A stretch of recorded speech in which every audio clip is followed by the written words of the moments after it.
Hey, check it out. Looks like I got my tips frosted. Huh. Oh, my gloves froze up. I always got to bring an extra pair of liners. Tell you what, I've worked up a bit of an appetite and I'm excited for dinner. I've got shish kebabs and couscous. This bottle's so froze I can't open it. I do this. Put the water bottles over here to keep them from freezing again.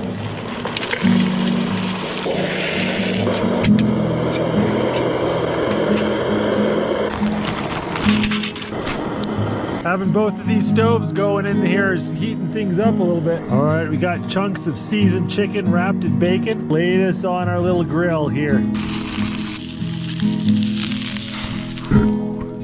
Bacon wrapped chicken shish kebabs and couscous. Little chunks of chicken wrapped in bacon. Oh, that is hard to beat.